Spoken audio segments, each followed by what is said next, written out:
하루 새 국내 코로나19 사망자가 22명이 나왔습니다. 역대 가장 많은 숫자입니다.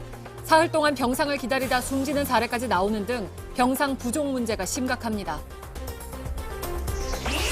울산의 한 요양병원에선 확진자가 200명 넘게 나왔습니다. 병원이 통째로 격리됐는데 확진자와 일반 환자들이 섞여 있고 의료진들은 취약한 환경에 노출돼 있습니다. 정부는 거리두기가 3단계로 올라가도 대형마트 영업은 중단하되 식료품과 의약품 등 생필품은 팔 수 있도록 하는 안을 검토하고 있다고 밝혔습니다. 다만 식당은 포장과 배달만 하도록 하는 것도 살펴보고 있다고 설명했습니다. JTBC가 추적 보도 중인 아동 성폭력 혐의 목사가 신도들의 헌금으로 100억 원대 재산을 모았다는 주장이 나왔습니다. 취재진이 찾은 목사 자택은 고급 수입차로 둘러싸였고 집 안에선 명품 시계 진열장도 목격됐습니다. 인천의 북함터널에서 술에 취한 운전자가 몰던 벤츠 승용차가 앞서가던 경찰을 들이받아 한 명이 숨졌습니다. 경찰은 운전자가 사고 당시 브레이크를 밟지 않은 걸로 보고 윤창호법을 적용하는 방안을 검토하고 있습니다. 정직 2개월 처분이 확정된 지 하루 만에 윤석열 검찰총장이 법적 대응을 시작했습니다. 사의를 표명한 추미애 법무부 장관은 연가를 내고 출근하지 않았습니다. 경주 국립공원의 한 탐방로입니다. 지역 주민들과 관광객들이 많이 지나다니는 길인데요. 탐방로 바로 옆 이렇게 무덤이 자리 잡고 있습니다. 오늘 밀착 카메라에선 국립공원 곳곳에 자리 잡고 있는 무덤 수천 개의 정체를 취재했습니다.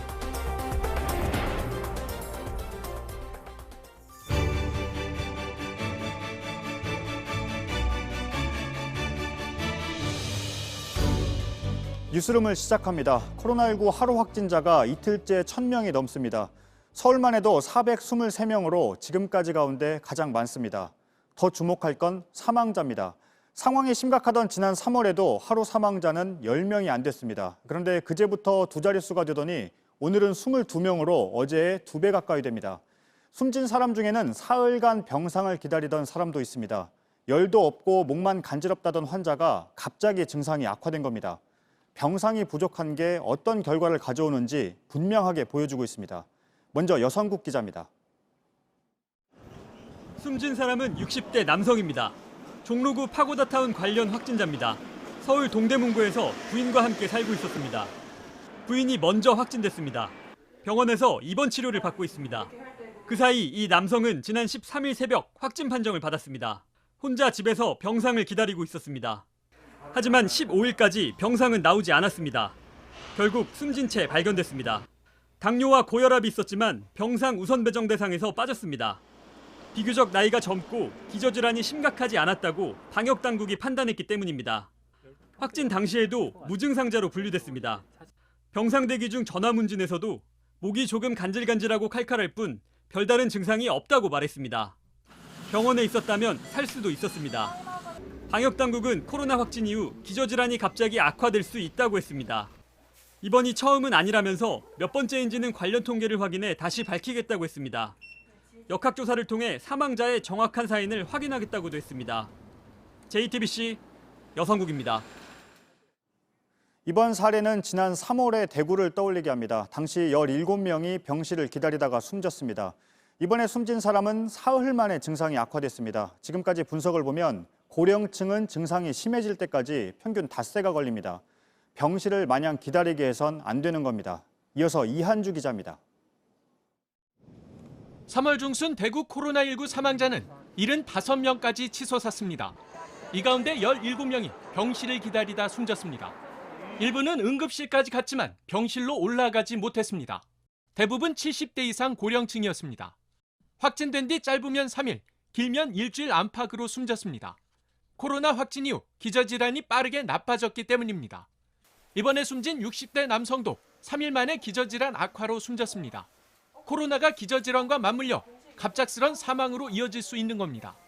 코로나에 걸린 뒤 증상이 없더라도 안심하면 안 되는 이유입니다. 본인의 증상이나 이런 것들이 분명하지 않았음에도 불구하고 실제로는 폐렴이 계속 진행하면서 환자가 호흡부전이나 이런 게 발생해서 돌아가실 가능성도 있다고 봅니다. 전문가들은 특히 고령층일수록 빠른 치료가 중요하다고 강조합니다. 실제 고령층이 증상이 발생한 뒤 중증으로 악화되는 데 걸리는 기간은 평균 5일에 불과합니다. 전문가들은 지금처럼 병원 치료를 제때 받을 수 없는 상황이 계속되면 갑작스런 증상 악화로 사망자가 크게 늘어날 수 있다고 경고했습니다. JTBC 이한주입니다. 병상 문제에 더해 부족한 의료진도 풀어야 할 숙제입니다. 그 문제를 단적으로 보여주는 중앙보훈병원의 윤영탁 기자가 나가 있습니다. 윤 기자, 중앙보훈병원은 최근 코로나19 병상을 크게 늘린 곳입니다. 지금 환자를 받고 있습니까? 네, 원래 내일부터 가동에 들어가기로 했습니다. 그런데 취재 결과 환자의 전원 조치가 마무리가 되지 않으면서 이르면 모레 토요일 오전부터 환자를 받는 것으로 확인됐습니다. 보훈병원은 기존 180여 개의 병상을 개조해서 120개의 코로나19 병상을 만들었습니다. 또 다른 공공병원인 국민건강보험 일산병원도 100여 개의 병상을 개조해서 역시 토요일부터 환자를 받을 계획입니다. 부족하기만 한 수도권의 병상 문제가 일시적으로나마 숨통을 트일 수 있게 된 겁니다. 네, 윤 기자가 방금 보훈병원은 코로나 병상을 120개를 만들었다고 했습니다. 그러면 120개 전부 가동이 가능합니까? 일단 결론부터 말씀드리면 모레부터 환자를 받기 시작해도 전체 병상 120개의 절반인 60개 병상 정도밖에 사용할 수가 없습니다. 환자를 치료하고 관리할 의료진 숫자가 절대적으로 부족하기 때문인데요. 병원 측은 그래서 정부에 의료진 지원 요청을 했습니다. 그런데 올해 연말까지 지원이 제대로 이루어지지 않으면 또 다른 일반 병상의 문을 닫고 의료진을 수급할 수밖에 없는 그런 상황입니다. 그런데 병상이 있다면 그에 맞는 의료진도 있을 거라는 게 일반적인 생각입니다. 코로나19 진료에는 의료진이 더 필요하다는 얘기입니까? 네, 설명을 드리면 중환자의 경우에는 코로나19 환자의 치료를 위해서는 일반 중환자의 약 4배 정도 많은 의료진이 필요합니다. 통상 일반 중환자는 간호사 1명이 5명의 환자를 맞는데요. 코로나19 중환자는 2명이 환자 1명을 맞는 것으로 이렇게 나와 있습니다. 방호복을 입어야 되기 때문에 2시간마다 교대 인력이 필요하고 또 그 인력에 휴식 시간도 더 많이 부여해야 합니다. 여기에 이동과 소독, 또 폐기물 처리 등 별도 인원이 관리해야 될 일도 많이 있습니다. 지원 없이 기존 인력으로 부족할 수밖에 없는 상황인 겁니다. 추가 의료진을 모집하고 있지만 전담 병상 수 자체가 늘고 있고 또 여기에 생활치료센터와 또 선별검사소도 늘고 있기 때문에 의료진을 필요로 하는 곳이 더 많아졌다 이렇게 보시면 되겠습니다. 정부는 의협을 통해서 민간의사 1000명을 모집했는데 이게 당초 목표치보다 더 많다 이렇게 설명하고 있습니다. 그러면서 차질 없이 파견 작업을 마무리하겠다 이렇게 밝혔습니다. 전문가들은 수당 등 지원책을 현실화해서 이런 의료진에 대한 지원을 더 확실하게 한다 이렇게 지적하고 있습니다. 네, 이럴수록 병상과 의료진 문제를 조율하는 게 중요할 것 같습니다. 지금 조율은 어디에서 또 어떻게 진행되고 있습니까? 네, 설명드리기 전에 먼저 중증 환자 병상 현황부터 말씀드려야 될 것 같습니다. 어제 기준으로 전국 가용한 병상 전국에 32개뿐입니다. 수도권의 경우엔 서울과 경기, 인천 각각 1개씩밖에 남지 않았습니다. 현재 전체적인 병상 관리는 중앙사고수습본부 즉 중수본에서 맡고 있습니다. 실제로 병상을 배전하는 등의 실무는 국립중앙의료원에서 합니다. 그런데 아직 체계적인 시스템이 마련되지 않고 있습니다. 자세하게 설명을 드리면 카톡 등 모바일 메신저를 통해서 전국에서 요청이 들어옵니다. 그러면 국립중앙의료원에서 수작업으로 배정을 하는 등 이런 시스템밖에 현재는 마련되어 있지 않습니다. 이렇기 때문에 실시간 현황 파악이 어려울 수밖에 없습니다. 정부가 집계한 병상 숫자가 실제 가용한 병상 숫자와 다른 경우를 많이 보셨을 텐데요. 이 때문입니다. 병상과 의료진의 숫자 실제로 많이 부족한 상황입니다. 그런데 현재 자원을 더욱 효율적으로 이용하고 투입하려면 체계적인 시스템 정비가 반드시 필요할 걸로 보입니다. 네, 잘 들었습니다. 윤영탁 기자였습니다. 어디에서 확진자들이 많이 나왔는지 좀 더 자세히 들어가 보겠습니다. 서울에선 공사 현장에서도 지금까지 70명 넘게 감염됐습니다. 지역을 보면 1박 2일간 행사를 한 종교시설 그리고 부흥회를 한 기도원이 지금 집단 감염의 위험을 안고 있습니다. 김서연 기자입니다. 서울 용산구의 한 건설 현장입니다. 인기 아이돌 그룹 방탄소년단의 소속사인 빅히트 엔터테인먼트의 신사옥을 짓고 있는 겁니다. 그런데 입주를 앞두고 실내 리모델링 공사를 하다 확진자가 나왔습니다. 지난 12일입니다. 나흘 만에 76명으로 늘었습니다. 대부분 시공업체 직원들입니다. 건물 안에서 함께 일하고 밥을 먹다 번졌습니다. 방역당국은 마스크를 잘 썼는지 다른 방역 수칙은 잘 지켰는지 확인하고 있습니다. 경북 상주의 한 기독교 연수원입니다. 지난달 27일부터 1박 2일 동안 행사가 열렸습니다. 전국에서 500명이 왔습니다. 여기에 있던 대구 시민 1명이 확진됐습니다. 많은 사람들이 모이는 거니까 많이 불안하고 무섭고 접촉을 계속 피해야 되는 상황에서 지금 괴롭게 만나는 겁니다. 경북 경산의 한 기도원에서도 지난 7일부터 닷새 동안 부흥회가 열렸습니다. 경산시에서만 7명이 확진됐습니다. 전북 익산교회에서도 부흥회에 갔던 8명을 비롯해 11명이나 확진됐습니다.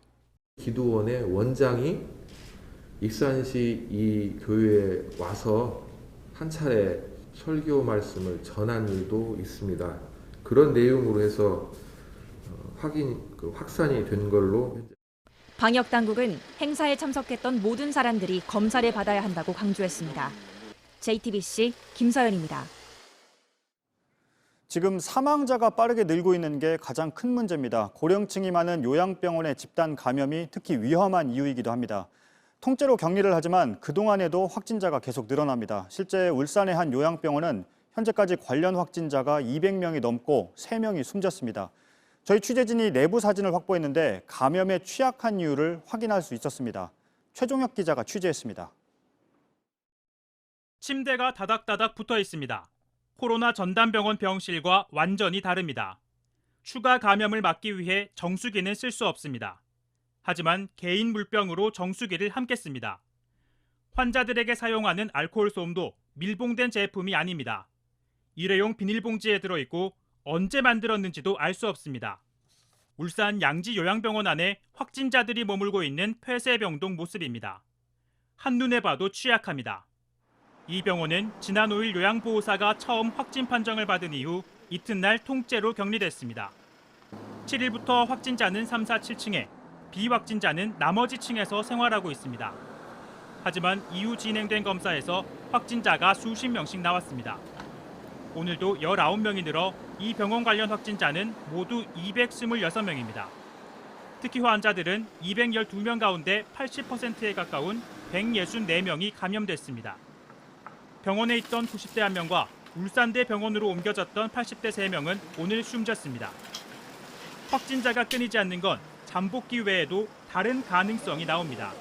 보통은 요양병원 환자들이라기보다 의료진을 통해서는 감염이 되게 많아요. 의료진이 아마 옮길 가능성은 분명히 있습니다. 그래서 감염 교육은 철저하게 다 해야 되는데 그 안에서 교육이 철저하게 이루어지지 않았을 거예요. 오늘도 간호사 1명이 확진 판정을 받았습니다. 현재까지 의료진 20명, 요양보호사 21명 등도 감염됐습니다. 의료진의 생활공간도 취약합니다. 오염된 폐기물을 수거하는 통이 놓인 비상계단에서 도시락을 먹고 휴게 공간도 열악합니다. 일부 의료진은 근무복이 없어 사복을 입는다고도 했습니다. 울산시는 비확진자들을 다른 곳으로 옮기고 정부에 의료진을 더 달라고 요청하겠다고 했습니다.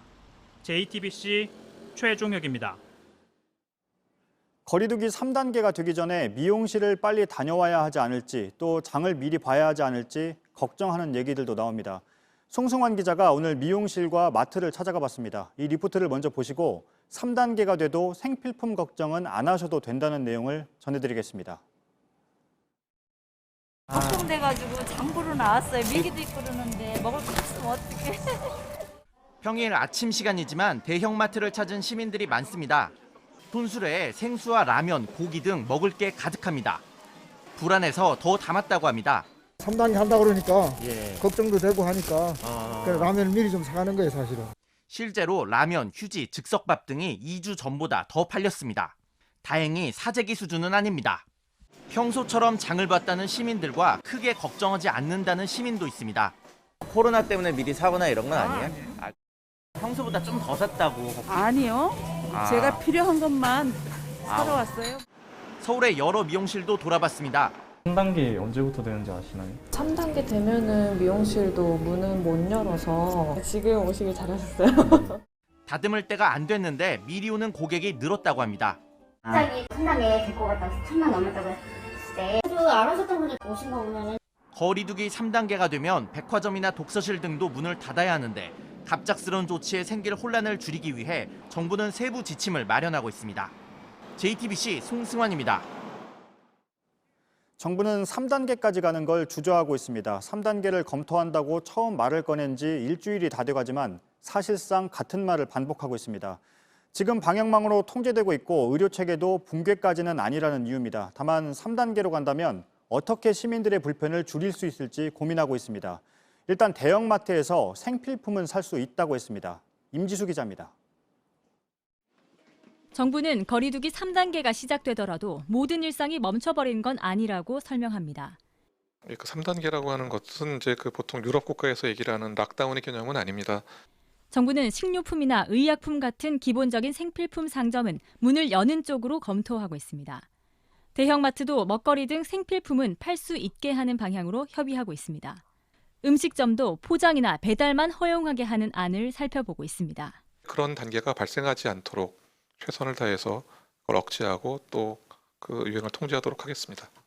3단계로 올리는 걸 주저하는 겁니다. 대신 방역을 더 강하게 하는 안을 내놨습니다. 술을 마시면서 카드 게임을 하는 홀덤펍은 19일부터 열흘간 문을 닫게 했습니다. 무인 카페도 일반 카페와 똑같이 가지고 나가는 것만 가능하게 했습니다. 비수도권의 스키장들도 오후 9시 이후 문을 닫도록 했습니다. 이재명 경기도지사는 도내 사적 모임으로 5명 이상이 한데 모이지 못하도록 하는 집합 금지 명령을 검토한다고 밝혔습니다. 3단계가 되기 전이라도 여론이 뒷받침된다면 곧바로 시행하겠다는 입장입니다.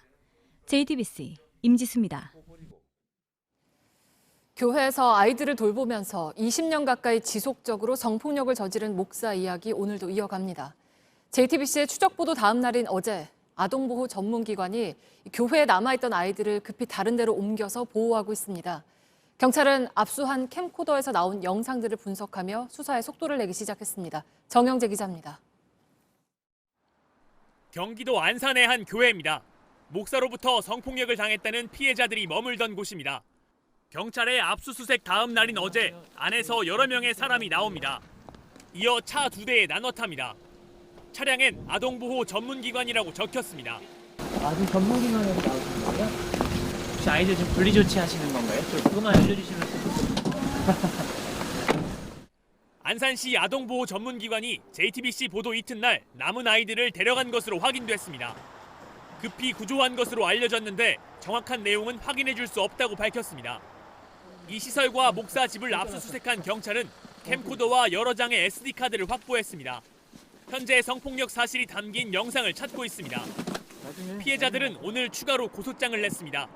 10년 넘게 강제로 갇혔다는 주장입니다. 애들 서로를 견제하게 만듭니다. 그리고 뭔가 이상한 행동을 하면은 바로 목사에게 가서 고자질을 만들거든요. 사실상 눈에 보이지 않는 잠금 장치가 있었던 것이죠. 피해자들은 인터넷에 글도 올려보고 국가기관에 도움을 요청해봤지만 달라지는 게 없었다고 밝혔습니다. JTBC 정영재입니다. 성폭력 혐의 말고도 목사 일가가 소유한 거액의 재산이 논란입니다. 피해자들은 목사가 매달 300만 원이 넘는 헌금을 강요했다고 주장합니다. 헌금을 내려고 일부는 사채 빚까지 냈는데 할당 금액을 못 채우면 폭행을 당했다는 증언도 나왔습니다. 헌금 말고 별다른 수입은 없었지만 목사는 고급 수입차와 명품 시계를 수집했습니다. 김도훈 기자입니다. 2000년 경기도 안산의 한 건물 지하에서 영세한 개척교회로 시작한 A 목사. 취재 결과 현재 주택 등 부동산만 80억 원대로 추정됩니다. 급속히 재산을 불린 배경에 의문이 제기됩니다. 자택 앞 차량들도 눈에 띕니다. 대통령 등 국가 원수급이 타는 벤츠 S600 리무진 모델이 세워져 있습니다. 바로 옆에는 1988년 롤스로이스사에서 전 세계 16대만 생산한 리무진. 국내 한 특급 호텔 회장이 구입한 것과 같습니다. 집 안엔 명품 시계를 따로 보관한 진열장이 있습니다. 정품 가격으로 수억 원대가 넘어 보입니다. 피해자들은 신도들에게 헌금을 강제로 뜯어 호화 생활을 한 것이라고 주장합니다. 목사가 헌금 액수까지 정했다고 합니다. 근데 300 한 사람 자기 한 달 번 거 다 갖다 넣는 거니까 맨날 차비도 없이 쩔쩔매고 맨날 사채업자한테 쫓기고 그래도 할당량을 채우기 위해 사채까지 손을 댔습니다. 재산을 탕진하고 신용불량자가 되기도 했습니다. 굶기도 하고 맞기도 하고 막 그러니까 제일 먼저 헌금 채우고 그 다음에 빚 타산하면 이제 없어지더라고요. 이렇게도 헌금을 못 채우면 매질이 시작됐다고 말합니다. 손 피멍이 들고 막 손바닥 다 까지고 막 발도 막 멍이 들어가지고 잘 걷지도 못하고 막 부들부들 떨면서 막 만드는 막 그런 나무 모습 광고. 야구 팟대로 막 쓴다고 했는데. 부모 대신 아이를 때리기도 했다는 충격적인 증언도 나왔습니다.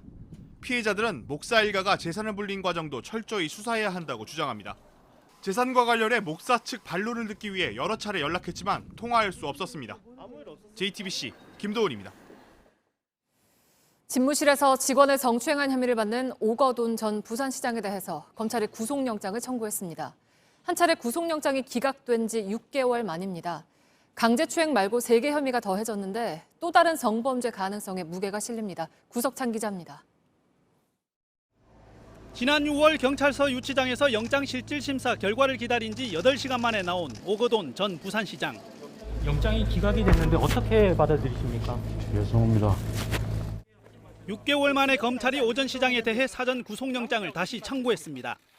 오 전 시장은 지난 4월 업무 시간에 직원을 집무실로 불러 성추행을 한 의혹으로 시장직에서 물러났습니다. 면담 과정에서 불필요한 신체 접촉을 하였습니다. 당시 법원은 혐의를 인정했고 달아날 우려도 적다며 청구된 영장을 기각했습니다. 하지만 지난 8월 사건을 넘겨받은 검찰은 부산시 직원들을 참고인으로 불러 성추행 피해자가 더 있는지 수사했습니다. 지난달에는 대외협력보좌관실 등 부산시 주요 부서도 압수수색했습니다. 이때 오 전 시장 측근의 휴대전화 등 새로운 증거를 확보한 것으로 전해졌습니다. 이를 바탕으로 검찰은 경찰이 적용한 강제추행 외 3개 혐의를 추가한 것으로 확인됐습니다. 추가 피해자의 녹취록을 확보한 것으로 알려져 또 다른 성범죄 혐의를 잡았을 가능성에 무게가 실립니다. 실제 오 전 시장은 2018년에도 다른 직원을 강제추행했거나 추행을 시도했다는 의혹을 받았습니다. 오 전 시장은 검찰 조사에서 다른 직원 성추행 혐의는 부인한 것으로 알려졌습니다. 피해자 중 한 명은 오 전 시장의 구속을 촉구하는 탄원서를 법원에 제출했습니다. 강제로 추행을 하고도 기억을 못한다고 해 너무나 불안하고 무섭다고 했습니다. 오 전 시장에 대한 구속영장 실질심사는 내일 오전 부산지법에서 열립니다. JTBC 구석찬입니다. 아무런 죄가 없는데도 억울하게 20년을 감옥에서 보낸 사람이 있습니다. 이른바 이춘재 연쇄살인 8차 사건의 범인으로 몰려서 옥살이를 한 윤성여 씨입니다. 저 같은 사람이 안 나오길 바라는 뿐이고. 출소해서 재심을 청구한 윤 씨가 32년 만에 무죄를 선고받았습니다. 이가혁 기자입니다. 법정 밖 스크린, 사건명 살인, 피고인 윤성여. 1989년 13살 여자아이를 성폭행하고 죽였다는 이른바 이춘재 연쇄살인 8차 사건의 범인. 윤성여 씨는 경찰에 검거된 지 32년 만에 이렇게 법정에 다시 앉았습니다. 경찰에서의 가혹행위와 수사기관의 불실히 수사 및 제출된 증거의 우려를 법원이 발견하지 못해 결국 잘못된 판결이 선고되었고 그로 인해 20년의 오랜 기간 동안 옥고를 거치면서 정신적, 육체적 큰 고통을 겪었을 피고인에게 사법부 구성원의 일원으로서 사과의 말씀을 드립니다. 그럼 피고인에게 판결 주문을 선고하도록 하겠습니다. 피고인 잠시 일어나 주시겠어요? 피고인은 무죄. 이상 재심 재판 마치도록 하겠습니다. 그의 결백이 입증됐습니다. 재판부는 1989년 당시 경찰이 윤 씨를 때리고 겁을 줘서 억지로 자백을 받아냈고 당시 제출된 여러 자료도 증거로서 능력이 없다고 봤습니다. 지난달 연쇄살인범 이춘재도 이 재심 공판 증인으로 참석해 자신이 진범이라고 증언했습니다. 박수가 터져나왔고 검사석에 앉아있던 검사 2명도 윤 씨를 찾아와 고개 숙였습니다. 경찰청도 깊이 반성한다. 앞으로는 억울한 피해자가 없도록 노력을 기울이겠다고 밝혔습니다. 윤성여 씨는 국가에 손해배상을 청구할 계획입니다. 그래도 억울하게 감옥에서 보낸 20년, 그 세월을 되돌릴 순 없습니다. 저 같은 사람이 안 나오길 바라는 뿐이고 모든 이 공정한 재판이 이루어졌으면 하는 제 바람입니다. 이상입니다. 고맙습니다. 1989년 당시 언론은 윤 씨가 8번째 범행 용의자라고 자백했다는 기사를 냈습니다. 32년 만에 다시 전해드립니다. 이춘재의 8번째 범행 용의자로 감옥에서 20년을 산 윤성여 씨는 무죄입니다. JTBC 이가혁입니다. 술 마시고 운전을 하다가 앞차를 들이받았는데 경찰은 너무 취해서인지 사고 순간 브레이크도 밟지 않았다고 보고 있습니다. 음주운전자가 몰던 벤츠 차량에 받친 경차는 불이 붙었고 그 안에 타고 있던 운전자는 숨졌습니다. 김지성 기자가 사고 현장에 다녀왔습니다. 차량이 종이장처럼 구겨졌습니다. 들 것이 옵니다. 소방관 10여 명이 달라붙어 운전자를 빼내려 안간힘을 씁니다. 차량 안엔 40대 여성이 있었습니다. 여성은 이곳 병원 응급실로 옮겨졌지만 이미 숨진 상태였습니다. 충격 때문인지 화재 때문인지가 명확하지 않은 게요. 자영업으로 생계를 꾸려왔던 이 여성, 퇴근길에 사고를 당한 걸로 추정됩니다. 40대 남성이 몰던 벤츠 차량이 뒤에서 들이받으면서 여성이 타고 있던 경차에 불이 붙었습니다. 소방이 출동해 20분 만에 불은 껐지만 여성은 미처 빠져나오지 못했습니다. 출동이 여러 건 들어왔어요. 연기 났다, 중복이 됐다. 가해 차량 운전자 술을 마신 상태였습니다. 혈중 알코올 농도는 0.08% 이상, 면허 취소 수준이었습니다. 지인들하고 이렇게 회식하고 기각길에 이렇게 사고 난 걸 보십니다. 술에 취해서였는지 브레이크도 밟지 않은 걸로 경찰은 보고 있습니다. 취재진은 직접 사고 현장을 가봤습니다. 자동차가 갑자기 속도를 줄일 때 생기는 이른바 스키드 마크를 찾기 어려웠습니다. 브레이크도 밟지 않고요. 네, 과속을 했는지 지금 그 도로교통안전공단에다가 그 분석을 의뢰했어요. 경찰은 가해 차량 블랙박스도 분석할 계획입니다. 가해 차량 운전자에 대해선 구속영장을 신청할 방침입니다.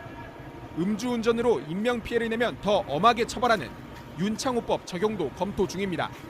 사망사고를 낸 경우 3년 이상 징역 또는 무기징역에 처할 수 있습니다. JTBC 김지성입니다. 미국 전역에서 코로나19 백신 접종이 시작됐지만 순탄하게 진행되는 것만은 아닙니다. 먼저 온도 문제입니다. 영하 70도를 유지해야 할 화이자 백신의 일부 수송용 상자 온도가 너무 내려가서 수천 회분을 반품 처리했습니다. 홍희정 특파원이 전합니다. 화이자 백신의 적정 보관 온도는 영하 70도. 초저온 상태를 유지하기 위해 참치 냉동 컨테이너도 이용했습니다. 하지만 온도가 과도하게 떨어져서는 안 됩니다. 미국 캘리포니아 두 곳에서 백신 수송용 상자 일부 온도가 영하 92도까지 떨어지는 사례가 발생했습니다. 백신 수천 회분이 안전성 우려로 즉각 반납됐습니다. They never left the truck, right? And we returned them immediately back to Pfizer, and we sent immediate shipments to replace those 2 trays. 엘라베마에서도 같은 사례가 발생했습니다. 백신 상자 온도가 과도하게 내려간 원인은 알려지지 않았고 화이자 측에서도 아직 답변을 내놓지 않았습니다. 당국은 미 북동부를 강타한 눈폭풍에도 백신 운송에는 차질이 없을 것이라고 했습니다. 로스앤젤레스에서 JTBC 홍희정입니다. 더 큰 문제는 부작용입니다. 영국에서도 화이자 백신에 대한 알레르기 반응이 있었는데 미국에서도 비슷한 부작용 사례가 나왔습니다. 워싱턴 연결해 보겠습니다. 임종주 특파원, 구체적으로 어떤 부작용이 나타났습니까? 네, 알래스카 의료계 종사자인 중년 여성이 이틀 전 백신을 맞았습니다. 그런데 10분 만에 얼굴에 빨갛게 홍조를 띄었고 호흡곤란과 심장 박동수 증가, 또 발진이 나타났습니다. 알레르기 위험 반응인 아나필라식스로 보여져서 응급실로 옮겨졌습니다. 주치 얘기 들어보시죠. I was concerned about an anaphylactic reaction, so gave her the standard treatment of a dose of intramuscular epinephrine, and she responded immediately. 네, 그러면 지금은 상태가 어떻습니까? 네, 중환자실에서 치료받고 지금은 거의 회복된 상태로 전해지고 있습니다. 특히 이 여성이 주목받은 건 그동안 알레르기 반응을 경험한 적이 없다는 이유 때문입니다. 지난주 영국에서 부작용이 나타난 2명은 각각 달걀과 약물 알레르기 경험이 있었습니다. 그래서 아나필라식스 이력이 있으면 백신을 맞지 말라는 경고가 나왔는데 이 여성은 그 범주에도 들지 않다 보니 불안감이 더 커진 것입니다. 네, 그래도 이제 미 보건당국은 접종 계획에 변화는 없다는 거죠? 네, 그렇습니다. 알레르기 감염병 전문가로 바이든 당선인의 의학 자문을 맡게 될 파우치 박사의 얘기 잠깐 들어보시겠습니다. The things that make them skeptical are, for example, the speed with which this has happened. That's a really good thing, Gail, because the speed is a reflection of the extraordinary scientific advances in vaccine platform technology that allowed us to get here quickly.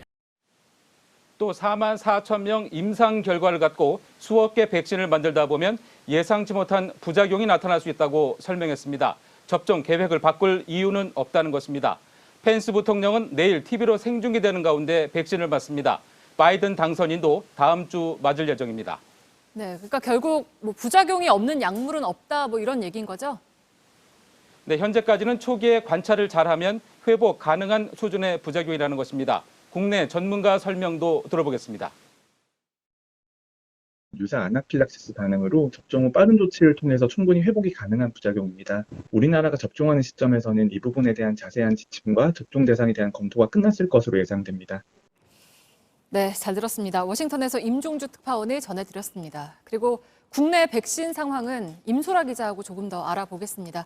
임소라 기자, 지금 다른 나라들은 이렇게 백신을 맞고 또 그 준비도 하고 있는데 우리는 역시 그렇지가 못하잖아요. 왜 그렇습니까? 네, 문제가 있습니다. 먼저 잠깐 준비한 영상부터 보시겠습니다. 남아있는 지금 백신은 지금 제가 볼 때는 내년 2월이면은 결국 이제 그 다음에 용도 폐기가 되는 거 아니에요. 약 700억이라는 지금 돈이 결국은 좀 결국 폐기처럼 되는 거 아닙니까? 다른 나라에 비해서 예측은 더 잘한 걸로 저희들은 자부를 하고 있습니다만 남는 게 너무 많지 않느냐 이런 질타를 하시는데 조금 억울한 측면이 있어서 말씀을 드렸습니다. 네, 지난 2009년 신종플루가 전 세계에서 확산되던 당시에 우리 정부는 백신을 개발해서 고비를 넘긴 적이 있었습니다. 네. 그런데 보신 것처럼 그 이듬해 국정감사에서 백신이 남았다며 문제가 된 적이 있었습니다. 만들어지지 않은 백신은 미리 사두는 데는 분명히 리스크가 있습니다. 손해를 볼 수 있기 때문입니다. 그래서 미국처럼 과도하게 백신을 사들였다면 질병관리청장이 감옥에 갔을 것이다 라는 말까지 나오게 된 겁니다. 네, 그러니까 뭐 이런 것 때문에 이제 적극적으로 움직이지 않았다는 건데 그러면 아예 법에 규정을 하면 될 텐데요. 우리나라에 이런 법이 있습니까? 있긴 한데 강제성이 없습니다. 네. 질병청장이 감염병 대유행 등이 우려되면 필요한 의약품 등을 미리 사는 계약을 할 수 있다 이렇게 돼 있습니다. 그러니까 안 해도 되는 거죠. 네. 선진국들은 보다 구체적입니다. 영국 등은 APA, 즉 사전구매 협약 제도를 적극적으로 활용을 하고 있는데요. 감염병 등 대유행 조짐이 보이면 선입금을 내고 아예 같이 백신을 개발하거나 만들고 있는 백신을 사들이는 겁니다. 시작부터 우리와는 다른 건데요. 네, 그러니까 뭐 그런 조항이 있다면 우리나라도 이번 코로나19 백신에 좀 상당히 많은 돈을 투자를 했겠군요. 그런데 미국은 지난 여름부터 약 10조 원에 달하는 돈을 이미 집어넣었습니다. 네. 화이자 등 제약회사와 아예 백신을 같이 개발하다시피 했던 건데요. 모더나 등 다른 백신도 많이 확보했습니다. 그래서 전체 인구가 맞고도 남을 만큼이 지금 있습니다. 그것도 모자라 더 사겠다고 하고 있습니다. 그런데 우리는 올해 코로나19 백신 관련 예산이 3,600억 원이었습니다. 다행히 내년에 9천억 원이 추가로 편성이 됐고요. 노바백스사와도 추가로 계약 협상을 진행 중에 있습니다. 그리고 이와 관련해서 내일 오전에 다시 한번 관계 당국이 브리핑을 하기로 했습니다. 상대적으로 코로나 백신 후발 주자인 우리로선 선방했다 이렇게도 볼 수 있지만 지금처럼 이 정도 가지고 잘했다라고 만족하기에는 현재 상황이 녹록지가 않습니다. 네, 그러면 뭐 어떻게 해야 될까요? 백신은 빨리빨리 쉽게 만들어지지 않습니다. 미리 과감하게 예산을 투자해야 하는데 과거 에볼라 같은 사태들을 겪은 선진국들은 앞서 말씀드린 선구매 제도를 이미 안착시켜서 미리 제약회사에 돈을 주고 사들이는 방식을 작동해왔습니다. 국회에서는 질병관리청장이 백신을 의무적으로 확보하도록 관련법 개정안이 나왔습니다. 백신 선진국을 위한 새 판 짜기가 필요한 시점입니다. 네, 잘 들었습니다. 임소라 기자였습니다.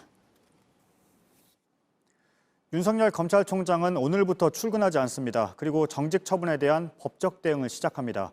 오늘이 가기 전에 징계를 멈춰달라는 소장을 법원에 낼 예정입니다. 사상 처음 있는 검찰총장의 징계를 두고 이제 법원의 시간이 시작되는 겁니다. 어제 징계 절차를 끝내며 사의를 밝힌 추미애 법무부 장관도 연가를 내고 오늘 출근하지 않았습니다. 오효정 기자입니다.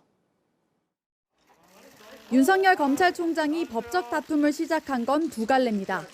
일단 징계를 당장 멈춰달라, 그리고 징계 자체도 취소해달란 겁니다. 법원이 집행정지 신청을 받아줄지가 첫 관문입니다.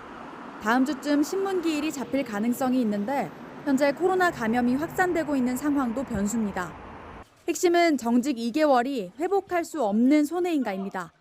앞서 법원은 징계위원회가 열리기 전 윤 총장이 직무에서 배제되면 회복할 수 없는 손해를 입을 수 있다며 집행정지 신청을 받아줬습니다. 윤 총장 측은 이번에도 총장이 있는 것과 없는 것으로 인해 수사가 달라진다며 2개월 공백은 큰데 어떻게 회복하겠냐고 주장하고 있습니다. 반면 법무부 측은 윤 총장의 징계가 끝나도 임기가 5개월가량 남는 만큼 회복할 수 없는 손해가 아니란 점을 강조할 걸로 보입니다. 어제 사의를 표명한 추미애 법무부 장관은 오늘 연가를 내고 출근하지 않았습니다. 추 장관은 어제 소셜미디어에 모든 것을 바친다 했는데도 아직도 조각으로 남았다. 산산조각이 나더라도 공명정대한 세상을 향한 꿈이었다고 적었습니다. 후임자가 취임하기 전까지 추 장관이 계속 직무를 수행할 걸로 보이는데 내년 1월에 있을 검찰 고위 인사까지 마무리할지 여부에 관심이 쏠립니다. JTBC 오혜정입니다. 징계위원회 결정문의 주요 내용도 공개됐습니다. 판사 사찰 논란 문건에 대해선 검찰총장이 해서는 안 되는 일이라고 봤습니다. 해임이 가능했지만 검찰총장 징계의 특수성을 감안했다고도 했습니다. 윤 총장 측은 내용을 보면 추측일 뿐이라고 반박했습니다. 조보경 기자입니다. 징계위원회는 이른바 판사 사찰 의혹 문건이 해당 재판부를 공격할 목적과 의도를 가지고 작성됐고 배포됐다고 판단했습니다. 문건에 담긴 정보가 판사 성향을 단정적으로 규정해 부정적 이미지를 만드는 것들이라고 본 겁니다. 예를 들어 A 판사에 대해 과거 전교조 관련 판결 이력을 적은 건 전교조 판사라는 이미지를 만들어낸다고 했습니다. 또 시위 참가 전력을 두고 벌어진 채용 판결 이력을 써놓은 것도 좌익 판사라는 이미지를 만들어내기 적합하다고 평가했습니다. 그러면서 검찰 사무를 총괄하는 검찰총장이 해서는 안 될 일이었다고 했습니다. 나머지 징계 사유인 채널A 사건 감찰 수사 방해, 정치적 중립성 위반 부분은 추미애 법무부 장관의 징계 청구 사유를 대부분 인정했습니다. 이 과정에서 윤 총장이 2013년 국정원 댓글 수사 외압을 폭로했던 걸 언급한 것도 눈에 띕니다. 징계위는 윤 총장의 채널A 사건 관련 태도가 불과 몇 년 전 모습과는 정반대라며 국정원 댓글 수사를 하지 못하게 했던 윤 총장의 당시 상사들의 모습을 그대로 재현한 것이라고도 했습니다. 징계위는 양정, 그러니까 정직 2개월을 결정한 이유도 밝혔는데 왜 2개월인지는 명확하게 적지 않았습니다.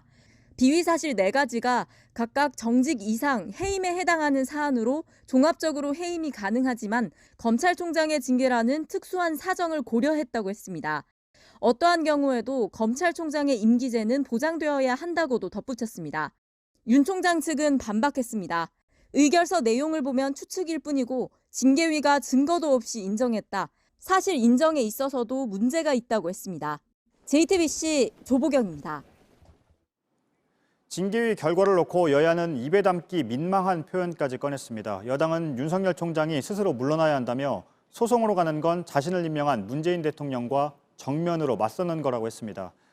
찌질하다는 말도 나왔습니다. 반면 국민의힘은 추미애 장관을 향해 망난이라는 표현까지 썼습니다.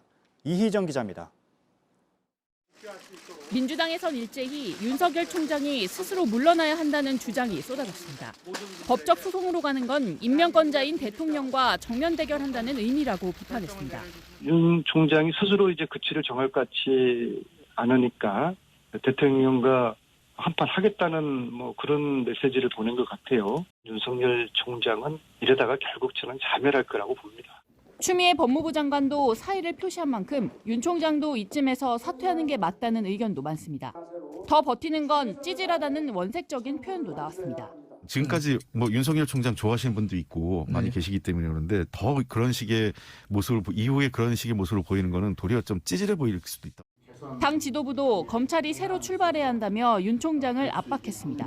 개혁은 누구도 막을 수 없는 시대적 흐름입니다. 검찰도 새롭게 출발하는 계기가 되기를 바랍니다. 민주당은 내일 공수처장 후보 추천위원회를 재가동하기로 했습니다. 이르면 내일 최종 후보 2명이 선정될 수 있습니다. 국민의힘은 추 장관을 원색적으로 공격했습니다. 추미애 장관도 축하드립니다. 망나니 역할을 아주 충실하게 잘 수행하셨습니다. 문재인 대통령님도 축하드립니다.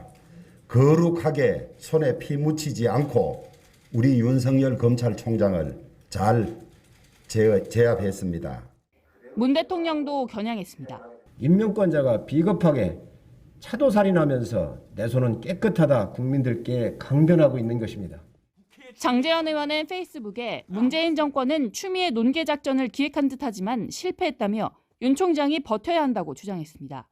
윤 총장 측은 대통령과 맞선다는 여당의 주장에 대해 대통령의 처분에 대한 소송이니 대통령에 대한 소송이 맞다며 물러설 뜻이 없다는 걸 분명히 했습니다.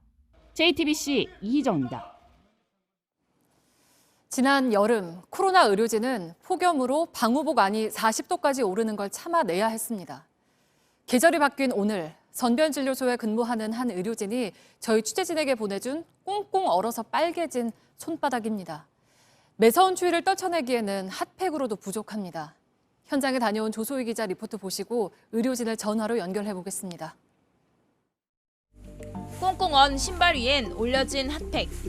체온계도 추위에 멈춰버렸습니다. 얼어붙은 손에 장갑을 끼기도 쉽지 않습니다. 안에서 보면 그게 충분히 되는데 왜 저렇게 못하고 있나 싶은데 손이 곱아서 사실은 그런 것들이 잘 안 되거든요. 열풍기에서 나오는 온기도 잠시. 오늘 서울 아침 기온은 영하 11도를 기록했습니다. 두꺼운 입지 못해요. 얼어 죽을 것 같다. 이런 생각이 들어서. 지난 15일 간호사 커뮤니티엔 한 간호사의 글이 올라왔습니다. 선별진료소에서 사투를 벌이며 느끼는 감정을 솔직히 담았습니다.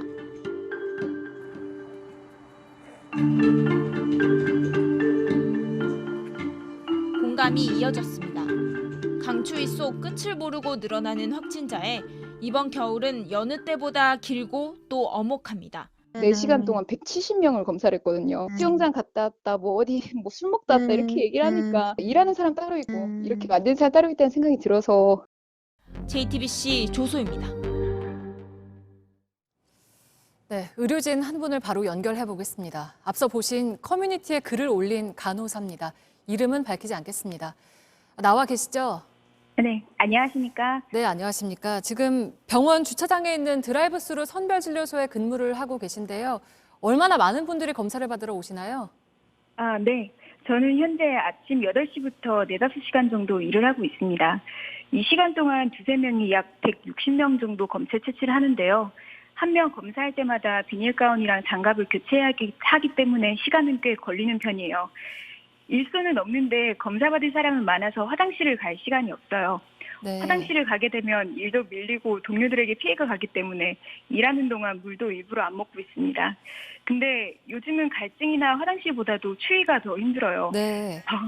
방호복이 따뜻해 보여도 그냥 비닐이고 또 그 안쪽에 환복용 반팔만 입고 있어요. 영하 7, 8도에 반팔 위에 비닐만 입고 있다고 생각하시면 돼요. 네, 저희가 아까 그 빨갛게 언 손도 봤는데 이렇게 좀 어렵게 사투를 벌이는 상황인데 그 직접 쓰신 글에도 나오듯이 오래 기다리게 한다고 언성을 높이는 분들이 많습니까?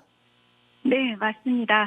기다리는 분들이 많아서 당연히 줄을 설 수밖에 없는데 아픈 환자를 이 추위 속에서 기다리게 하냐면서 욕을 하시는 분도 계시고 자비로 검사하시는 분 중에선 멀쩡한 사람 돈 들게 하고 추위에 기다리게 만든다고 화내시는 분도 계셨어요. 네. 그럴 때마다 그분들 눈에는 추위에 떨고 있는 저희가 보이지 않는 것 같다라는 생각이 들었습니다. 저번 주만 해도 고생한다는 소리를 일주일 동안 딱 한 번 들었는데 인사를 받고 싶은 게 아니라 무례한 행동만 안 해주셨으면 좋겠어요. 네, 또 그런 것도 그렇지만 힘을 빠지게 하는 순간들이 또 따로 있다고 하셨죠? 네, 힘든 순간이 참 많은데 가장 힘 빠졌던 건 검사를 받으러 오는 이유가 확진자랑 동선이 겹쳤는데 장소가 호텔 수영장, 피트니스, 종교시설이라고 말씀하실 때 참 허탈해요. 이 시국에 굳이 어린아이를 데리고 호텔 수영장에 다녀오시고 술집 다녀오시는 분들, 그런 분들을 검사할 때마다 정말 너무 맥이 빠졌습니다. 병원에 소속된 선별진료소 간호사들은 원래 일하던 곳에서 차출된 분들이 많으실 거예요. 네. 저희도 원래 일하던 부서 따뜻한 환경에서 일하고 싶지만 코로나 상황이기 때문에 아무 말 않고 맡은 임무에 최선을 다하고 있습니다. 많은 분들이 좋은 시간, 즐거운 연말 보내고 싶은 마음 잘 알고 있습니다. 하지만 그 마음 조금만 참아주시면 저희가 원래 일상으로 돌아갈 수 있도록 더 열심히 노력하겠습니다. 네, 알겠습니다. 역시 각자 좀 방역 수칙을 잘 지키는 게 고생하는 의료진들을 돕는 거겠죠. 네, 오늘 말씀 여기까지 듣겠습니다. 고맙습니다. 네, 감사합니다. 네, 경기도에서 일본산을 국내산으로 속인 음식점들이 무더기로 걸렸습니다. 후쿠시마 원전 사고 이후 방사능 오염에 대한 걱정이 많은데 일본산 방어, 도미가 국내산으로 둔갑했습니다. 조승현 기자입니다. 제철인 방어가 수조에서 헤엄칩니다.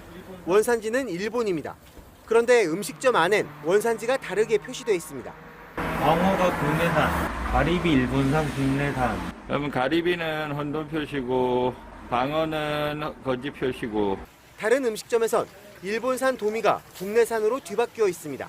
단속인 걸 알고 급히 고치려다 제지당합니다. 아니, 지금 고치지 마시고요. 저희 가건 안 돼. 경기도 특별사법경찰단이 지난달 16일부터 닷새 동안 단속했습니다. 수원과 성남 등 8개 시군에 수산물 음식점 90곳을 살폈습니다. 29곳에서 위법 행위 32건이 적발됐습니다. 원산지를 거짓 표시하거나 헷갈리게 표시한 경우가 많았습니다. 전문적인 지식을 가지고 있는 음식점이나 횟집을 속이기는 어렵고 음식점에서는 일반 소비자를 대상으로 판매를 하기 때문에 9년 전 후쿠시마 원전 사고 이후 일본산 수산물은 방사능 오염 우려로 안심할 수 없습니다. 최근 일본 정부가 원전 사고 오염수를 바다로 내보내려고 해 걱정은 더 커졌습니다. 하지만 2018년 일본산 수산물 검역이 완화되면서 수입 물량은 늘고 있습니다. 전문가들은 소비자가 원산지를 꼭 살피고 당국은 단속을 꾸준히 해야 한다고 지적하고 있습니다. JTBC 조승현입니다. 지난 3월에 숨진 구자원 LIG그룹 명예회장의 두 아들이 재판에 넘겨졌습니다. 구본상 LIG그룹 회장과 구본엽 전 LIG건설 부사장입니다. 검찰은 경영권을 승계하면서 10,000원이 넘는 주식 가격을 3,000원대로 신고해서 1,300억 원 정도의 세금을 덜 냈다고 보고 있습니다. 백민경 기자입니다. LIG그룹은 2015년부터 지배구조를 바꾸기 시작했습니다. 구자원 명예회장의 두 아들에게 경영권을 승계하기 위해서입니다. 다른 대주주의 그룹 지분을 장남 구본상 LIG그룹 회장, 차남 구본엽 전 LIG건설 부사장에게 넘기는 작업입니다.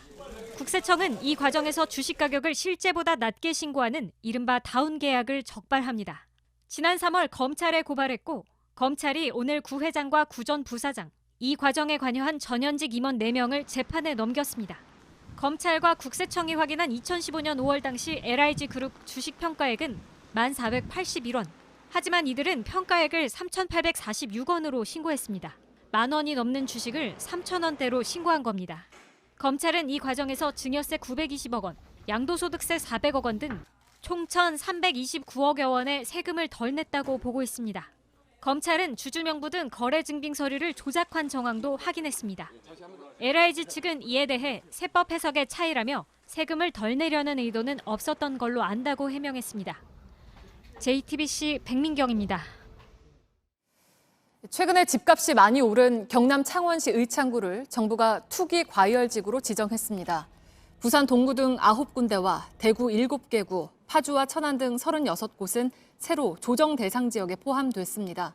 규제를 피한 지역의 집값이 뛰는 등 풍선 효과가 나타나고 분양시장 또한 과열되고 있다고 판단해서입니다. 내일부터 이 지역에선 대출이 줄어들고 분양권 거래도 제한되는 등 여러 규제를 받게 됩니다.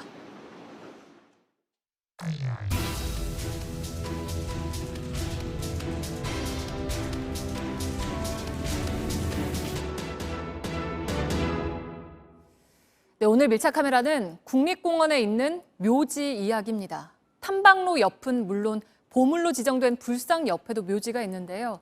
한두 개가 아니라 이곳에만 5,000기가 넘습니다. 10년째 국립공원공단이 묘를 옮기고 있긴 한데 이제 겨우 6분의 1 정도로 옮겼다고 합니다. 밀착카메라 고석승 기자가 그 이유를 알아봤습니다. 여기도 무덤, 저기도 무덤, 온통 무덤입니다. 오랜 기간 관리가 안 됐는지 잡초가 무성한 무덤도 있고 최근까지 성묘객이 다녀간 듯 조화가 꽂혀 있는 묘지도 있습니다. 흡사 공원묘지처럼 보이지만 이곳은 국립공원입니다. 경주 남산에 이 불곡이라는 곳에 유명한 불상이 있다고 해서 와봤습니다. 바로 제 뒤에 있는 불상인데요. 우리나라 보물로 지정된 마의 열의 좌상입니다. 일명 할매부처라고도 불린다고 하는데요. 이 할매부처 불상 바로 옆에도 이렇게 무덤이 조성되어 있습니다. 해당 무덤은 아직 영고도 파악되지 않았습니다. 경주 남산에만 이런 식으로 조성된 무덤이 5,000기가 넘습니다. 대부분 국가가 공원을 관리하기 전에 만들어졌습니다. 명산에 묘를 쓴다는 것은 그건 주민들이 어떤 토속 신앙에서 그건 당연한 이야기입니다. 또 그 당시는 크게 또 제한을 안 했으니까 지금은 꼼짝도 못하지만 풍경보다 자연 훼손이 문제입니다. 네, 보시는 것처럼 이쪽에 무덤이 자리하고 있는데요. 반대쪽에도 마찬가지로 무덤이 있습니다. 이렇게 무덤과 무덤 사이마다 자연스럽게 샛길이 만들어지면서 자연이 훼손되고 있는 겁니다.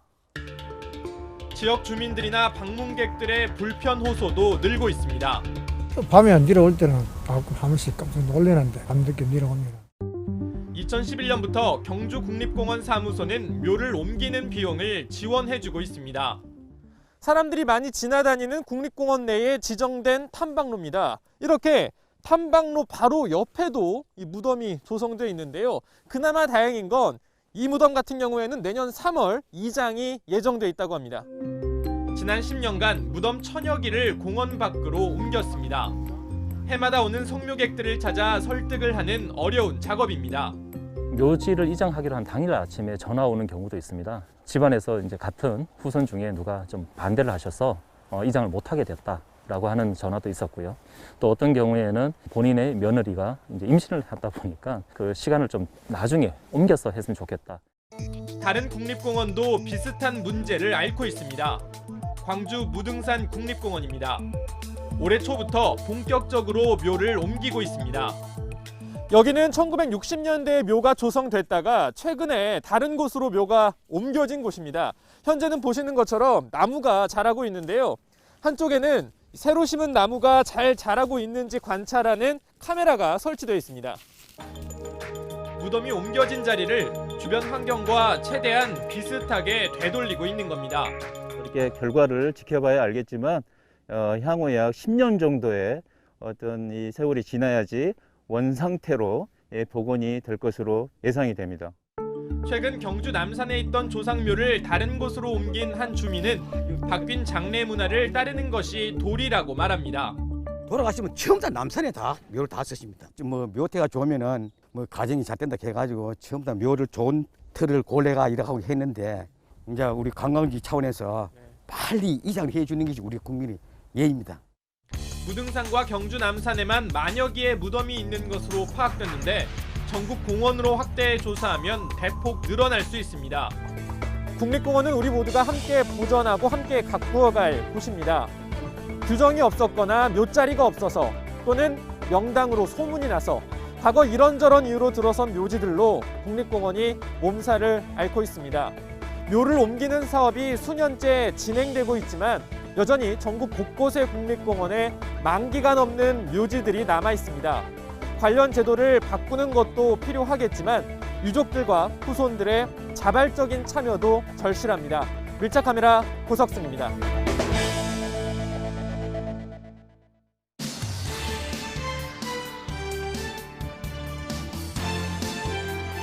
한 걸음 더 친절하게 김소연의 백브리핑 시작합니다. 첫째 브리핑, 시인은 말이 없다입니다. 오늘은 시 낭송으로 출발해보려는데요. 산산조각이 나면 산산조각을 얻을 수 있지. 산산조각이 나면 산산조각으로 살아갈 수 있지.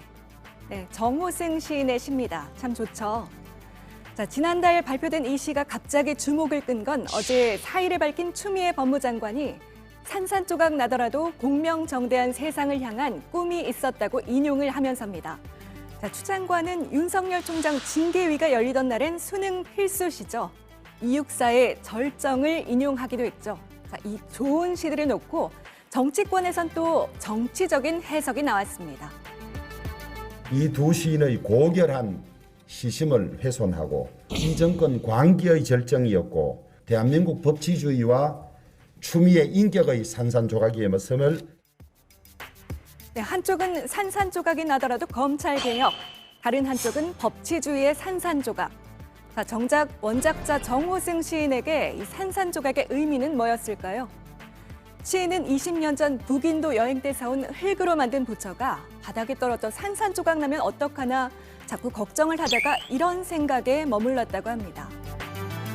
산산조각이 나면 산산조각으로 살아가면 되지 않느냐. 그 말씀이 제 가슴에 날아와 박혀서 사람들은 오늘을 걱정하면서 살지 않고 내일 미래를 걱정하면서 삽니다. 네, 이런 의미였군요. 검찰 개혁을 위한 헌신, 법치주의의 파탄, 이런 것과는 확실히 거리가 있어 보입니다. 아무튼 이 시가 정치권에서 자기들만의 맥락으로 소비되면서 출판사에는 정시인은 뭐라고 생각하는지 듣고 싶다, 이런 문의가 쇄도하고 있다는데요. 하지만 제가 말씀드린 제목 그대로 시인은 말이 없습니다. 네, 다음 브리핑, 둘째 며느리의 지시입니다. 둘째 며느리가 누구한테 어떤 지시를 한다는 걸까요? 자, 정답은 여기 있습니다. 최근 통일부가 개편한 북한 정보 포털 사이트인데요. 여기에 검색을 해보면 당 간부들이 쓰는 은어로 둘째 며느리라는 항목이 나옵니다. 자, 그럼 둘째 며느리, 누구를 가리키는 은어일까요? 네, 다름 아닌 김정은 국무위원장을 이렇게 부른다고 합니다. 자, 예를 들자면 이건 둘째 며느리의 지시입니다. 이런 식으로 대화를 나눈다는 거겠죠. 자, 그럼 북한 최고 존엄 지도자가 둘째 며느리로 불리게 된 이유는 뭘까요? 둘째 며느리를 맞아봐야 첫째 며느리의 정을 안다는 속담에서 유래했다고 합니다. 김 위원장의 아버지 김정일 위원장을 첫째 며느리에, 김 위원장을 둘째 며느리에 빗대서 김정은 시대를 살아보니 김정일 시대가 따뜻했다는 걸 알겠다, 뭐 이런 뉘앙스를 담고 있다는 겁니다. 실제로 전문가에게 물어보니까 집권 초반에 김정은 위원장의 숙청이 이어지면서 불만이 쌓인 걸로 분석을 하더군요. 자, 말 나온 김에 북한 최신 은어 공부 좀 더 해볼까요? 까투리 새끼들은 김일성 부자 우상화에 말로만 떠들면서 일 안 하는 일꾼을 빈정대는 말이고요. 빠닥새, 이거는 당 간부와 특권층을 나쁘게 부르는 말입니다. 네, 어쩐지 새 특집이 돼버린 것 같은 백브리핑, 오늘 여기까지입니다.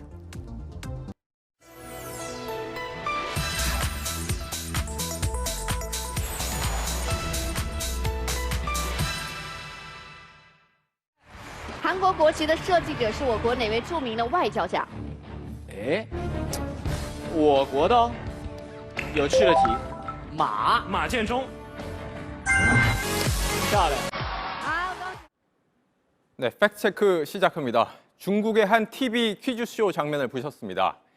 태극기 누가 만든 거냐는 문제가 나오니까 남성 출연자가 마건충이라며 중국 사람 이름을 댑니다. 그랬더니 정답이라는군요.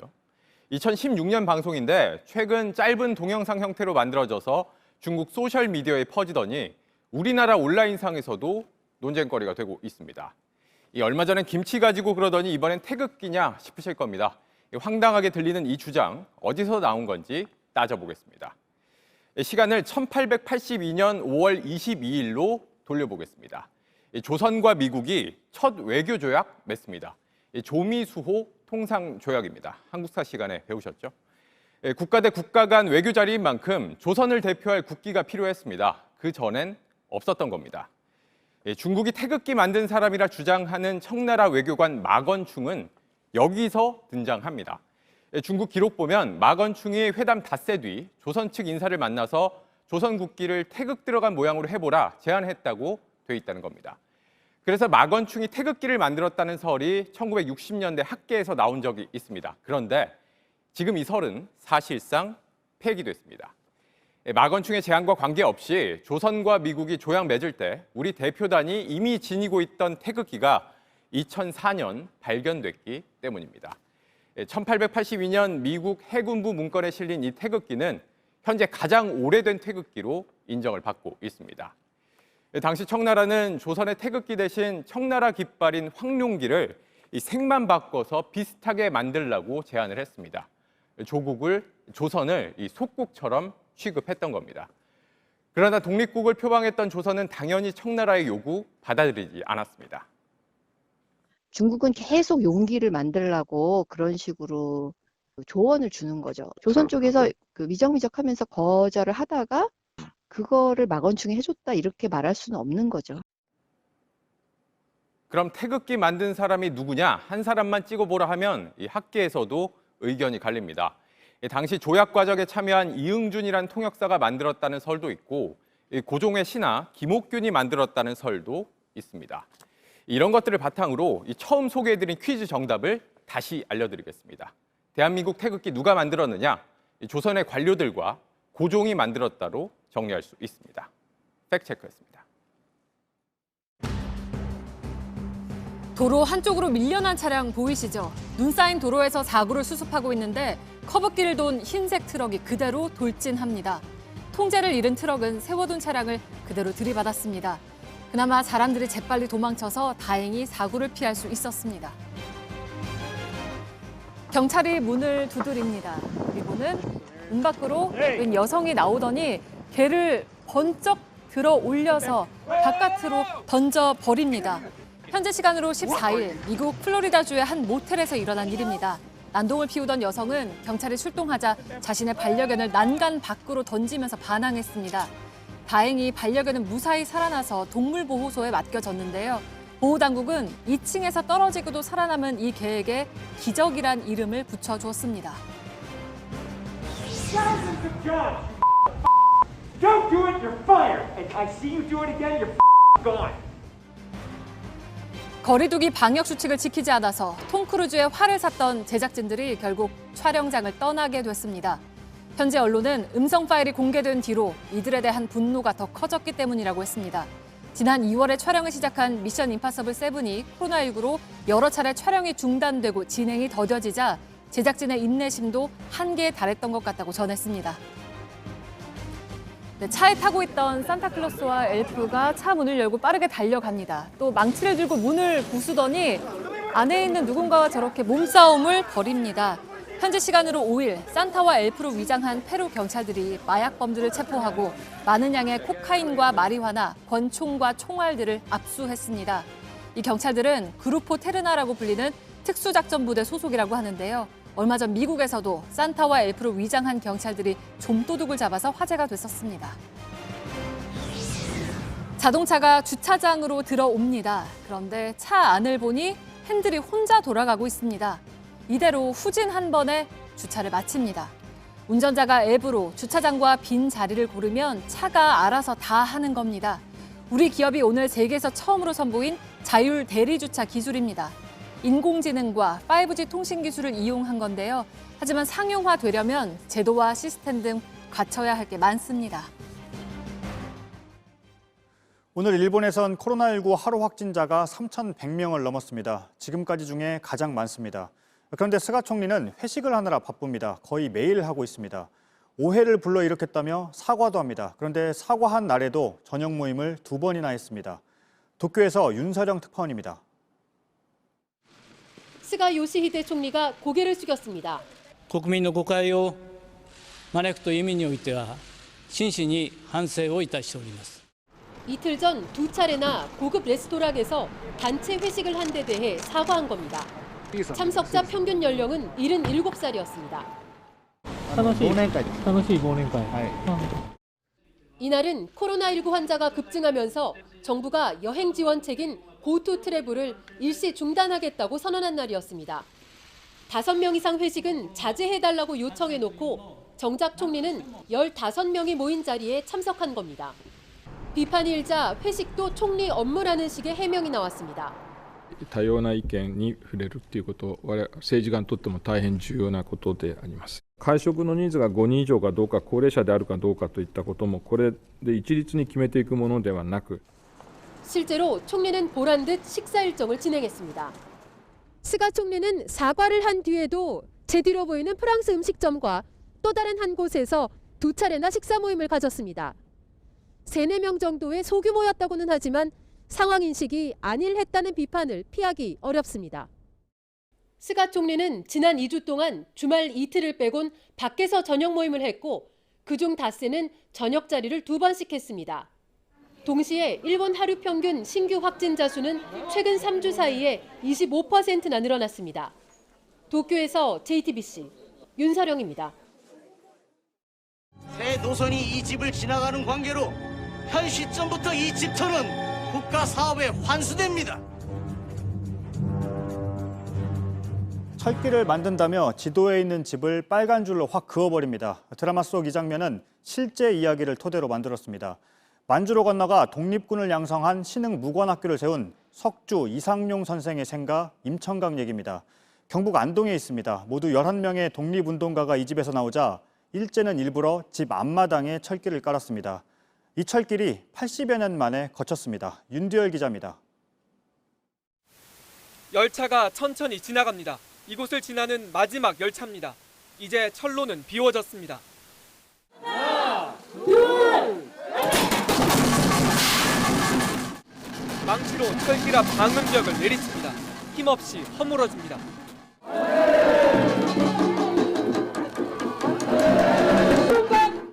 80여 년 동안 집을 반토막 낸 일제의 잔재도 함께 무너졌습니다. 일제는 1942년 독립운동가인 석주 이상용 선생의 집 앞마당에 철길을 놨습니다. 3대에 걸쳐 11명의 독립운동가가 나오자 나쁜 조선인이 사는 집이라며 일부러 노선을 비틀어 집을 반토막 냈습니다. 99칸 중 50칸가량을 뜯어냈습니다. 기차가 지날 때 진동으로 남은 집도 성치 않았습니다. 임시정부 초대 국무령을 지냈고 신흥 무관학교를 만든 이상용 선생 후손들의 삶도 흔들렸습니다. 임청각도 매매해서 집안에 재산도 없었고 하기 온전한 교육을 받거나 이렇게를 전혀 살아오지 못하셨고 이 앞에 기찻길에 아버지를 잃었어요.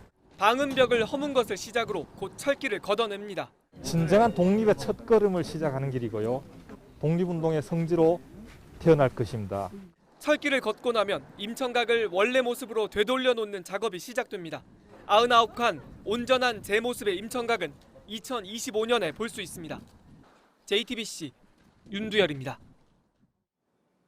어머니를 잃고 거리를 헤맨 아들의 사연, 오늘은 그 이후를 보도해드립니다. 아들 최모 씨는 생계비를 지원받게 됐고 장애 등록도 앞두고 있습니다. 그리고 최 씨를 도울 수 있게 알려달라는 문의가 저희 취재진에게 이어지고 있습니다. 하지만 두 모자의 이야기는 미담으로 마무리돼서는 안 됩니다. 더 이상 이런 일이 반복되지 않도록 제도적인 허점을 고친 뒤에야 비로소 이 이야기는 끝이 날 수 있습니다. 어환희 기자입니다. 최 씨는 장애인 등록 절차를 밟고 있습니다. 내일 장애 진단과 심리 검사 등을 받습니다. 연락이 끊겼던 아버지도 다시 만났습니다. 하지만 안정적인 생활이 바로 시작되는 건 아닙니다. 생계비도 내년 5월까지만 지원됩니다. 다른 정부 지원들은 장애 진단 결과 등에 따라 결정됩니다. 이런 가운데 최 씨를 돕겠다는 시민들의 따뜻한 움직임이 시작됐습니다. 노숙 생활을 하며 어머니 죽음을 알리려 했던 영상과 도움을 준 이들에 대한 JTBC 보도를 본 뒤입니다. 발달 장애를 갖고 있는 아들을 둔 한 어머니는 최 씨 상황을 공감했습니다. 내가 만약에 죽으면 우리 아들도 저럴 건데 라는 생각에 지금도 좀 전에도 제가 불러서 엄마가 만약에 죽어서 움직이지 않으면 제일 먼저 119나 112에다 전화를 해야 된다. 그러면서 돕고 싶다는 마음을 전했습니다. 사회에서 조금이라도 보탬이 돼서 바꿔줄 수 있겠구나라는 생각으로 발달 장애 관련 수업을 들었다는 교사 지망생도 어떤 도움을 드릴 수 있을까 하다가 후원 계좌라도 있으면 기사를 보며 눈물을 흘렸다는 시청자도 그날 자다가 눈물이 나고 모두 같은 마음이었습니다. 취재진은 사회복지공동모금회에 최 씨를 도울 방법을 문의했습니다. 우선 모금회 공동 계좌로 후원금을 입금합니다. 이어서 최 씨에게 전달하고 싶다는 내용의 지정 기탁서를 이메일이나 팩스로 보내면 됩니다. 물품 후원은 서초구청 복지정책과에서 받고 있습니다. JTBC 어환입니다. 심각한 산업재해가 발생하면 기업주에게 직접 책임을 물을 수 있는 중대재해기업처벌법은 좀처럼 진전이 없습니다. 이 문제의 열쇠는 174석의 거대 여당이 쥐고 있습니다. 여당이 오늘 무제한 토론을 열었지만 의견 수렴에만 그쳤습니다. 법을 만들어달라는 노동자 유가족들의 단식은 오늘로 일주일째입니다. 안지현 기자입니다. 저희가 이 중대재해기업처벌법 만들어서 많은 사람 살리려고 지금 단식을 들어가고 있습니다. 이렇게 시작한 단식이 7일째입니다. 그 사이 수은주는 뚝 떨어져 여의도 강바람은 살을 앱니다. 오늘은 밤이 무섭지 않다. 그렇지. 네, 내일 아침에는 영하 1도밖에 안 내려가요. 하지만 법 제정에 키를 주고 있는 174석의 거대 민주당은 오늘 무제한 토론을 열었지만 의견 수렴에만 그쳤습니다. 당 대표의 촉구에도 신중을 기해서 만들어야 합니다만 또 동시에 늦어져서는 안 되는 그런 절박함도 당내 의견이 분분해섭니다. 사망 산재 사고가 났을 때 입증 책임을 사업주에게 물릴 것인지, 10인 미만 사업장에도 이 법을 적용시킬 것인지, 50인 미만 기업에는 얼마나 유예기간을 줄지 등이 모두 유동적입니다. 특히 유예기간과 관련해 민주당 의원들 발의안은 4년을 두자는 건데 노동자 유가족들과 함께 단식 중인 정의당은 반대합니다. 50인 미만 사업장은 전체 410만여 개 사업장 중 405만여 개로 98.8%를 차지하고 있습니다. 민주당은 또 한 차례 의총을 열기로 하고 오늘 회의는 마쳤습니다. 이러다 보니 다음 달 8일 끝나는 이번 임시국회 회기 내에 제정을 하겠다는 계획은 서 있지만 전망은 불투명합니다. 당장 농성장에는 청와대의 다른 목소리도 들려왔습니다. 대법원의 양형기준위원회가 이 양형기준을 내년 2월 달에 개정을 할 겁니다. 그런 것들을 종합적으로 검토해서 결정될 거라고. JTBC 안지연입니다. 가스요금처럼 전기요금도 다음 달부터는 기름값에 따라 달라집니다. 요즘처럼 기름값이 낮게 유지되면 4인 가구 기준으로 많게는 전기요금이 1,750원 정도 줄어들 걸로 보입니다. 기름값이 오르면 전기요금이 오를 수 있는데 이 경우엔 상한선을 둬서 관리하기로 했습니다. 전기 사용량이 적은 가구에 요금을 할인해 주던 제도는 단계적으로 줄여서 없애기로 했습니다. 전해철 행정안전부 장관 후보자가 과거에 받은 후원금을 분석하는 과정에서 논란이 될 수 있는 후원자가 파악됐습니다. 자신이 변호했던 기업의 관계자로부터 두 차례에 걸쳐서 고액의 후원금을 받은 것으로 JTBC 취재 결과 확인된 겁니다. 후원금을 준 사람은 실형을 받았다가 전 후보자가 청와대 민정수석으로 있을 때 특별 사면을 받은 바 있습니다. 전 후보자의 청문회는 오는 22일에 열립니다. 최승기 기자입니다. 전해철 후보자의 고액 후원자 명단입니다. 공인회계사 최모 씨가 전 후보가 총선을 치른 해인 2008년과 2012년 500만 원씩 모두 1,000만 원을 후원한 걸로 나옵니다. 500만 원은 한 사람이 1년에 할 수 있는 후원 상한액입니다. 그런데 최 씨는 2007년 노무현 대통령 취임 4주년 때 특별 사면을 받았습니다. 당시 청와대 민정수석이 전 후보자였습니다. 민정수석은 법무부와 소통하는 자리인데 법무부는 대통령에게 사면 명단을 건의합니다. 사실 전 후보자와 최 씨는 그전부터도 아는 사이였습니다. 2003년 IT기업 임원이었던 최 씨가 분식회계 등 혐의로 재판을 받았는데 변호사였던 전 후보자가 최 씨의 변호를 맡은 겁니다. 재판 결과 최 씨는 징역 2년 6개월에 집행유예 4년을 받았습니다. 이 때문에 당시에도 정치권에선 최 씨의 사면을 문제 삼은 바 있습니다. 야당은 이런 상황에서 전 후보자가 최 씨로부터 고액 후원금을 받은 데 대해 청문회에서 따지겠다는 입장입니다. 국민의힘 권영세 의원은 행안부 장관은 도덕적 잣대와 정치적 중립이 강하게 요구되는 자리인 만큼 적극 해명해야 한다고 말했습니다. 이에 대해 전 후보자 측은 2007년 사면 대상은 엄격한 기준으로 선정된 것으로 민정수석으로 관여한 바 없다고 밝혔습니다. 그러면서 최 씨 같은 경제인 사면의 경우엔 기준만 충족되면 명단에 포함되기 때문에 정무적 판단의 여지도 없다고 됐습니다. 후원을 한 최 씨도 JTBC에 전 후보자와 대학 동기여서 후원을 한 것이라면서 사면과 관련해선 시간이 지나 기억이 나지 않는다고 했습니다. JTBC 최승기입니다. 국민의힘 홍석준 의원이 21대 국회의원 가운데 처음으로 당선 무효형을 선고받았습니다. 홍 의원은 지난 21대 총선 예비 후보자 때 자원봉사자들에게 1,200통이 넘는 홍보 전화를 하게 했고 선거운동원으로 등록하지 않은 이에게 돈을 준 혐의로 재판에 넘겨졌습니다. 대구지법 서부지원은 계획적이고 조직적으로 선거법을 위반했다면서 벌금 700만 원을 선고했습니다. 공직선거법 위반으로 100만 원 이상형이 확정되면 당선이 무효가 됩니다. 영화 속 비주얼도 어떻게 코칭하느냐에 따라 결과가 달라지죠. 마치 와이즈 캠프처럼. 비주얼 싱킹에 비주얼 코칭을 더해 초등 공부를 완성하다. 결과의 차이는 코칭의 차이. 와이즈 캠프. 빼면 예뻐질 거라는 소리 언제까지 듣기만 할래? 내 삶에 놀라운 반전. 인생을 바꾸다. 주비스 다이어트.